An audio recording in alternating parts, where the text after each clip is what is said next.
Hi നമസ്കാരം. ഞാനിന്ന് വന്നിരിക്കുന്നത് എൻ്റെ ചെറിയൊരു തക്കാളിത്തോട്ടം കാണിക്കാൻ വേണ്ടിയിട്ടാണ്. ഇതിപ്പോൾ വിളവെടുപ്പ് വീഡിയോ ആണ്. ഇത് നടുന്ന വീഡിയോ ഒന്നും എനിക്ക് എടുക്കാൻ സാധിച്ചില്ല അന്ന്.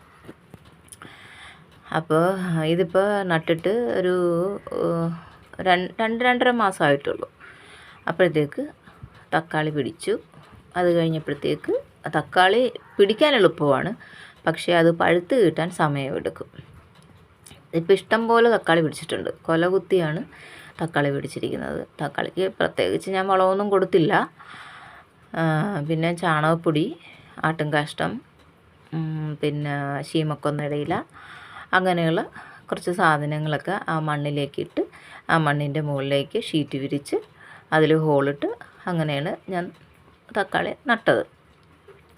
അതിന് ശേഷം ഓരോ ആഴ്ച കൂടുന്തോറും ഞായറാഴ്ച ഫിഷ് അമിനോ വെള്ളത്തിൽ കലക്കിയിട്ട് അതടിച്ചു കൊടുക്കുമായിരുന്നു.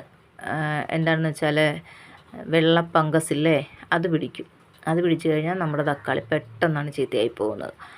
അപ്പോൾ അത് കാരണം അതടിച്ചു കൊടുക്കുമായിരുന്നു. പിന്നെ അതുപോലെ അത് ചുവട്ടിലേക്ക് ഒഴിക്കും. പിന്നെ ശീമക്കൊന്നയുടെ ഇല വെള്ളത്തിലിട്ട് വെച്ചിട്ട് 3 ദിവസം കഴിയുമ്പോഴത്തേക്ക് അത് കുറച്ചൊഴിച്ച് കൊടുക്കും. പിന്നെ അടുക്കളയിൽ നമ്മൾ ഇറച്ചി കഴുകുന്നത്, മീൻ കഴുകുന്ന വെള്ളമൊക്കെ ഇല്ലേ, ആ വെള്ളമെല്ലാം എടുത്ത് മാറ്റി വെച്ചേക്കും. എന്നിട്ട് പിറ്റേ ദിവസം അതും കൊണ്ടുപോയി അതിനകത്ത് കുറച്ചുകൂടെ വെള്ളമൊക്കെ ഒഴിച്ച് അത് നീട്ടിയിട്ട് അത് ഒഴിച്ചു കൊടുക്കും. ഇതൊക്കെയായിരുന്നു ഞാൻ ചെയ്തുകൊണ്ടിരുന്നത്. അതനുസരിച്ച് എനിക്ക് റിസൾട്ടും കിട്ടി, നന്നായിട്ട് ചെയ്ത്. ഇനി ഇതിപ്പോൾ മഴക്കാലം ആയില്ലേ, ഇനിയിപ്പോൾ തക്കാളി കൃഷി നടക്കത്തില്ല.